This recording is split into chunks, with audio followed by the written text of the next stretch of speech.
Hello and welcome to Football League World Midweek Preview. My name's Ned Holmes and I'm joined by my colleagues Alfie, Burns and Marcus Ali to break down the best of Tuesday night's EFL matches. Alfie, how are you doing? Yeah, I'm very well, thanks, Ned. Looking forward to the quick turnaround and getting back to a few fixtures this week. How are you getting on? Yeah, not too bad, mate. At the sort of the back of a super cold, so super excited as it were to head down Kiam Prince Foundation Stadium for QPR Blackburn this evening. How are you doing, Marcus? Still weighed down by the weight of following Charlton? Yeah, I'm all right. I'm trying to focus on other things at the moment, but no, I'm okay. Thanks, Ned. Delighted that we've got a second helping of EFL action this midweek after the international break. Absolutely. Well, we have got some blockbuster games to preview, but before we get started with that, just a reminder to like and subscribe Football League World on YouTube.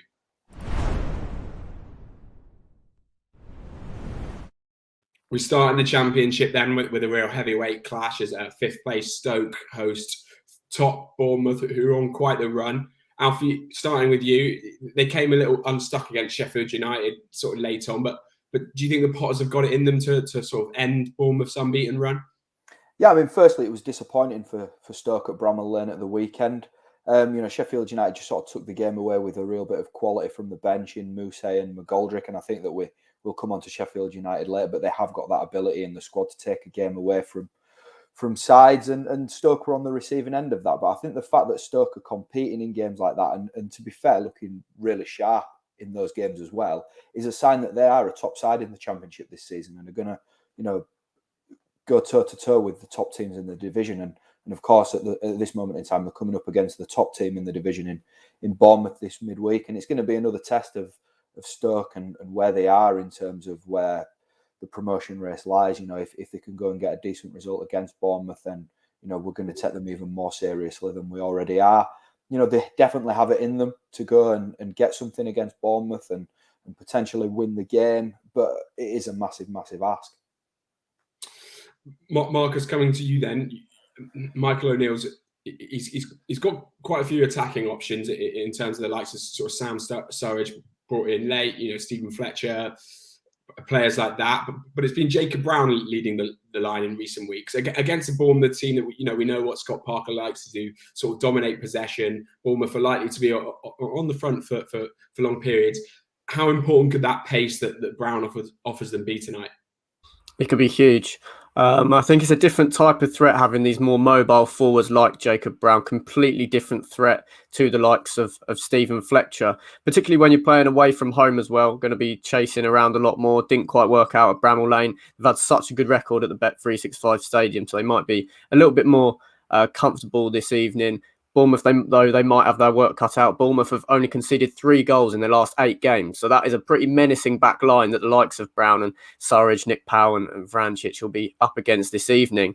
But it's an interesting ploy from Michael O'Neill to be going with a tactic like that. I think formations are a lot more fluid now than maybe in the last 5 to 10 years. So just having players who are that mobile up top can make it a lot more unpredictable and harder to defend against and more effective in transitions, which plays such a big part in the Championship. So yeah, Jacob Brown is learning on the job a little bit in this role, I think you'd have to say, but I think he's definitely improving week by week, and he's doing well for Stoke. I think he'll be a player that will be a mainstay in the front line for the rest of the season for sure.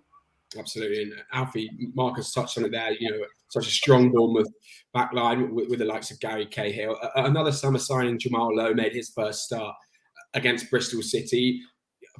Parker's obviously got a lot of dangerous attacking options. Do you think he did enough to keep his place for tonight? Yeah, well, I mean, he scored, so that's, going to be in the manager's thoughts straight away. It was a very, decent, tidy 64 minutes that he got through.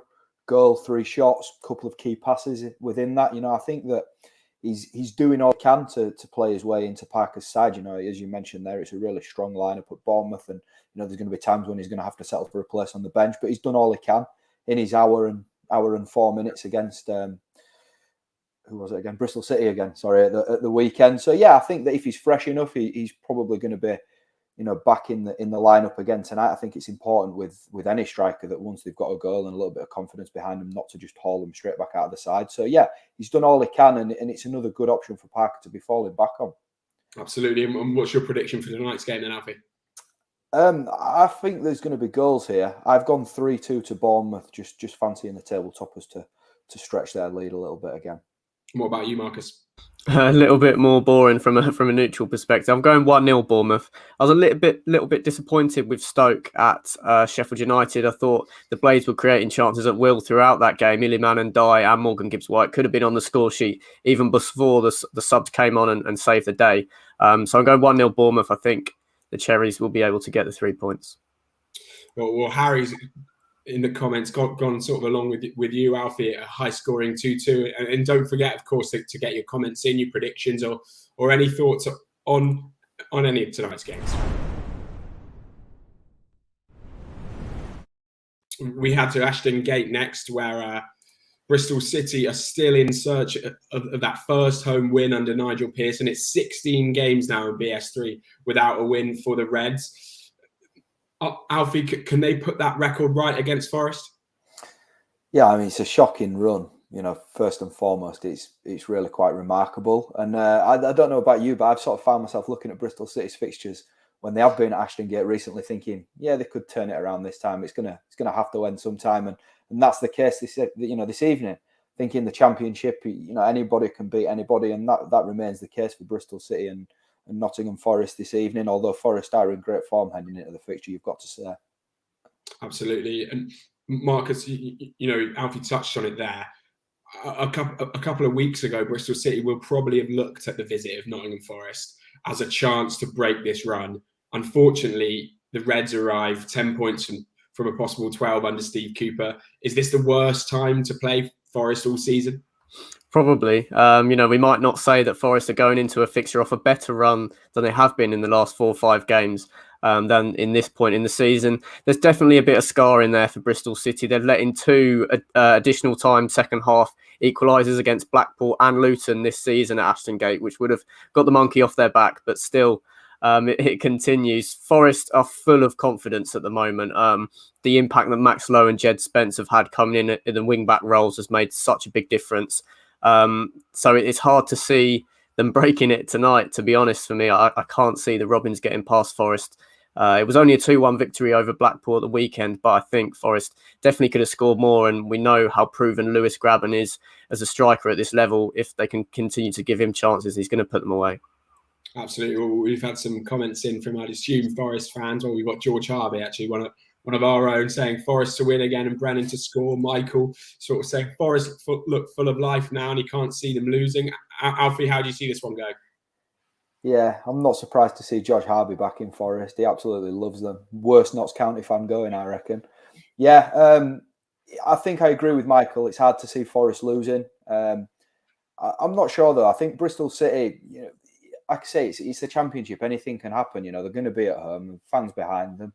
There'll be a strong Forest following there, but they'll hope to get something out of the game. But Forest are on a great run, and I don't think a point would be particularly bad for them either. I think I've got it down as a 2-2 draw, which you'll be happy about, Ned. Absolutely. And what about you, Marcus? Yeah, I agree. I think both sides would be content with a point, probably. I'm going to go 2-1 Forest. Just think maybe late on they might have a bit more impetus from the bench to go on and nick it. Brilliant. Well, next we move to Bramall Lane. It'll be 13th versus 14th this evening as Sheffield United host Millwall, but 2 teams sort of moving in opposite directions at the moment. The Den was a toxic place on Saturday when Millwall lost 2-0 to Luton, boos both at the half and the final whistle, while the Blades, as we said earlier, left it late against Stoke. And Alfie, would you say that's the sort of win, while it wasn't a complete performance, that sort of late win is what you want to see from a team that are pushing for promotion? Yeah, I think that first and foremost, it really underlined the quality that Sheffield United have in that squad, from McGoldrick and Musa to step off the bench and deliver the goals late on, and McGoldrick with the assist, of course, for Musa's goal. It really underlined the quality that they've got and just how they can flip a game in a matter of minutes. They're a top squad, and it was a big result, and I think the hope at Bramall Lane will be now that they can kick on and put together another 2 or 3 victories on the trot, just to sort of close that gap a little bit that had opened up between them and the top 6 earlier in the season. And then I think the next, over Christmas, that's when we maybe will look to see Sheffield United sort of move into the top 6 and firmly, cement themselves in the promotion picture. Absolutely. Two names you mentioned there, Mousse and McGoldrick, impressing off the bench. You've been to Bramall Lane a few times this season, Alfie. Who do you see him sort of starting with tonight? Yeah, well, it's an interesting call because Hillerman and Dye's been playing in the number 10 role in Johanovic's 4-2-3-1 formation, and Dye's played really well, and he's somebody that I think I hosted the Sheffield United takeover show, and Hal that was on there with me was saying how he wants his son to grow up and be the next Hillerman in Dye. You know, he's really sort of hit the ground running at Bramall Lane, and the fans really like him. But you can't really ignore the fact that McGoldrick and Mousse have come on Saturday and played as well as they have. I think, as I mentioned earlier, with forwards, it's important to sort of feed the confidence when they're like this, and potentially a start for one of them will be the way to do that this evening. For me, I think that both of them, although they can lead the line, I think that they'd be the perfect sort of partner for Billy Sharp, and getting them playing in the pockets in and around Sharp would be the best way to go. So I think if one of them is going to start tonight, and I don't think Johanovic will play both of them, I think he will just go with one of them, and I'd expect that to come in the number 10 position. Fair enough, and they certainly seem to have a physical challenge tonight against what's probably the biggest backline you'd say in the league in Millwall. Marcus, you know, the Den was a pretty toxic place on Saturday. There were a lot of people calling for Rowett's head, even given, you know, what he's done over the last 2 years for them. But do you think Gary Rowett's getting the best out of the tools he's got available to him at the moment?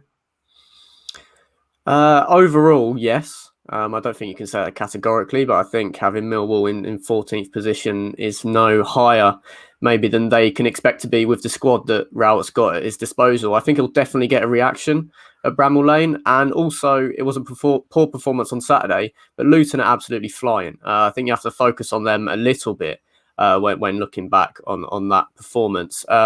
Obviously, they're going to be reliant on Jed Wallace as ever. Their recruitment, that's been the case for over a season, and their recruitment hasn't been able to find another player that can contribute to them as much or even half as much in the final third. So I think Rowett will definitely get a reaction from his players in that match. One of his sort of ways to revert to things that he trusts would just be to try and block out Sheffield United for as long as possible. He will focus on packing the midfield, being very, very regimented in the back line and hoping to limit them to as little chances as possible.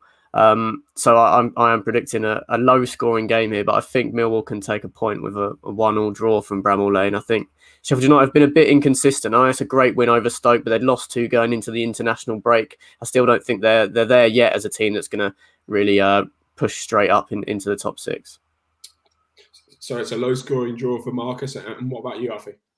Yeah, I've gone for a Blades win. I've gone 2-0. I just think that after the manner of the victory at the weekend and the fact that there's going to be, you know, nearly 30,000 in Bramall Lane again, and the atmosphere there has been pretty good this season, I think that they're going to feed off that and get a decent victory this evening. Absolutely. Well, before we move on to our final championship game of the evening, just a reminder to sort of send in your questions, your predictions, and any thoughts on tonight's game.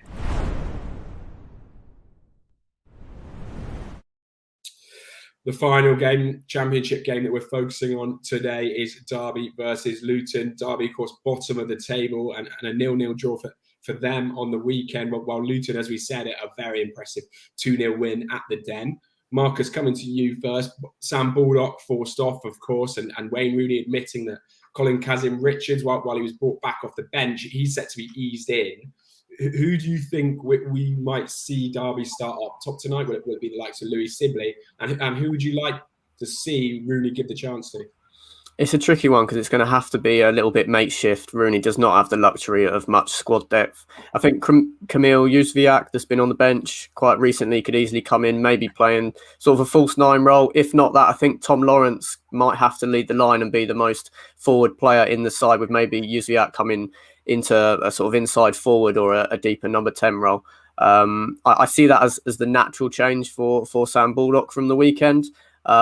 But yeah, I do not envy Wayne Rooney at all. He's got his work cut out at Derby. As we all know, they do need to continue their excellent defensive record, I think, if they are going to keep picking up points on a consistent basis, which, whether it's sustainable or not, is yet to be seen. It's going to be a really tough match against Luton. They'll have so much confidence from the weekend. Harry Cornick and Elijah Adebayo are gaining a better understanding week by week. So I think Nathan Jones will be pretty confident going into this one.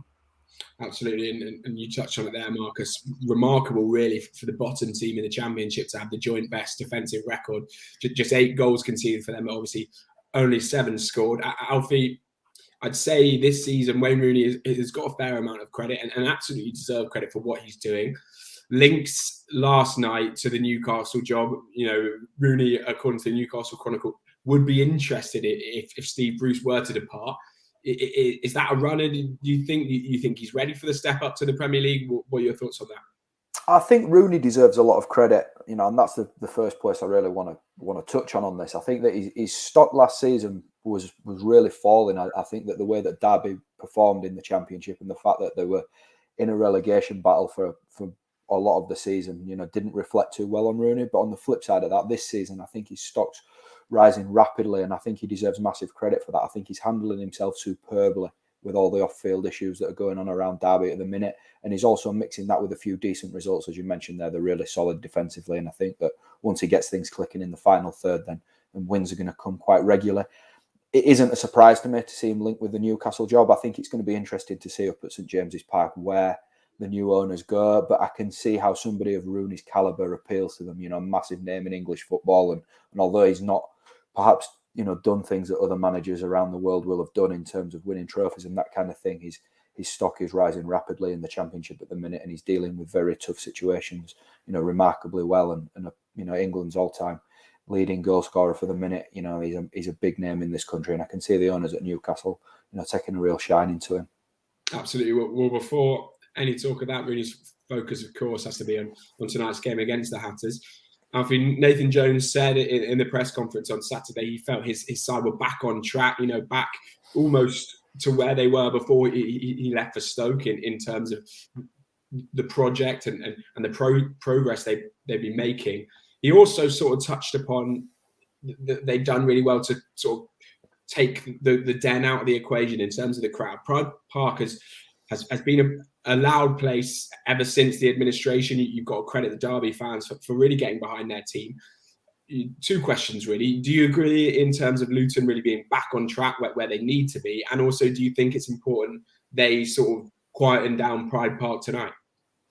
Yeah, I think the result on Saturday was massive. I know that we spoke to Billy yesterday on the performance of the debate show on Football League World TV, and he was delighted with how Luton played at Millwall, and I think that it was a really big result. And I think that you look at their form now, 7 points from 9, and I think that we're seeing a touch more consistency from the Hatters in the Championship. And I think for Jones to be going out and saying that he feels that the project's back on course from where it was when he left for Stoke is a really big thing for Luton, because at the point that he left for Stoke, that they were really going places with Luton, and obviously they've sort of managed to establish themselves in the Championship with Jones's help as he's come back, and now he's kicking them on again. And I think that sort of sparks for really exciting times at Kenilworth Road in the near future. In terms of tonight, Pride Park's a difficult place to go. It always has been. It doesn't matter where Derby are in the table. Obviously, it's a false league position in terms of points won. So, I think Luton going there and inserting themselves on the game and really sort of taking it to Derby should help to quieten down what will be a decent atmosphere again. Absolutely. And what's your prediction for the game then, Alfie? Having said all that, I think that we're seeing a little bit of a trend with Derby. I think this might be goalless. And what about you, Marcus?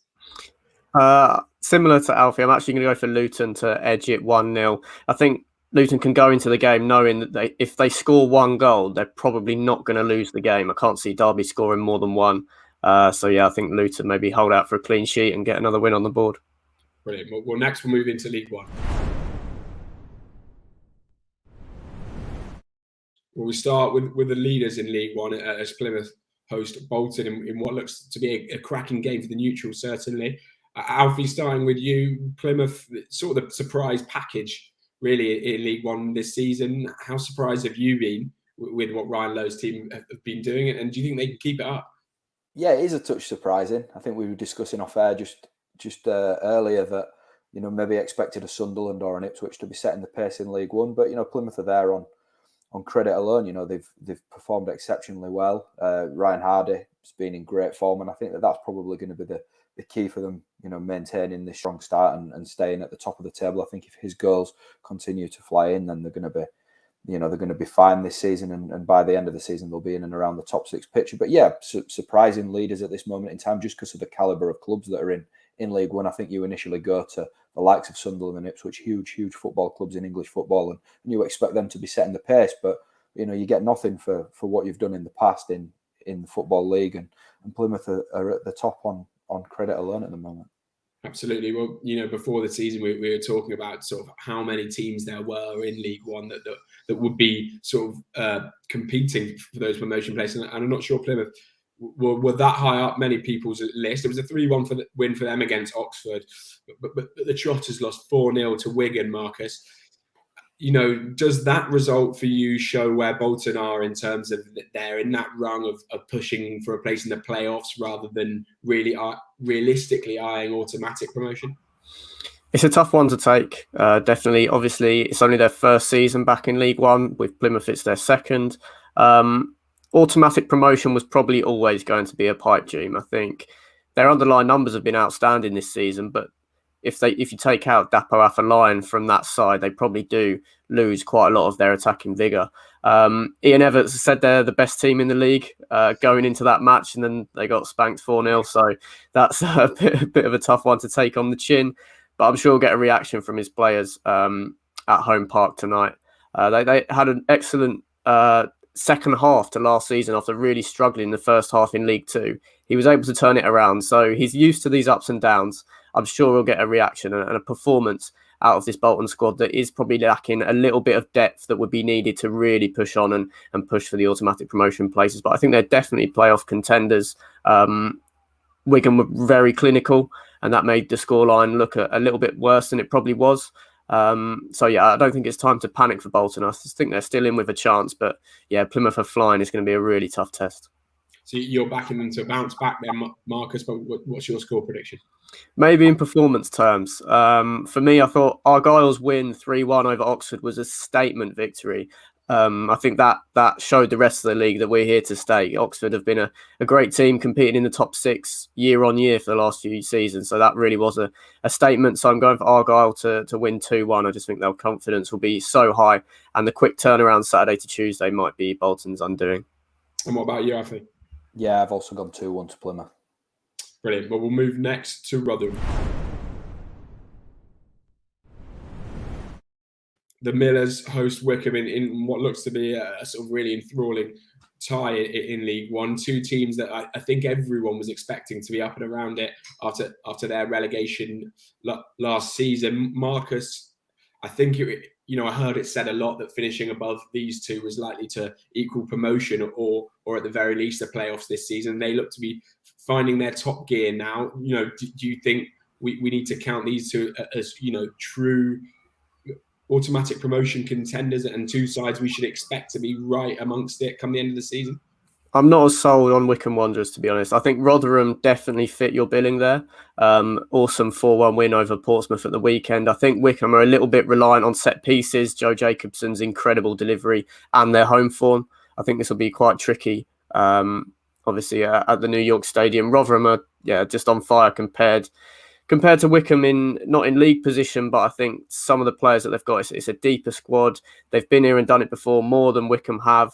And obviously Michael Smith, I'm sure we'll go on to talk about, is in the form of his life. This is definitely probably the standout fixture in League One, two sides. I do agree with you. If you finish above Rotherham, I think you're getting automatic promotion this season. I'm not so sure on Wycombe, but yeah, definitely will be an exciting matchup. Two relegated sides from the Championship last season, of course. Absolutely, and Alfie Marcus touched on it there. I think it's 13 goals in 4 games that Rotherham have scored now. But how important do you think it is for Wycombe to keep Michael Smith quiet this evening? 9 goals in League One this season.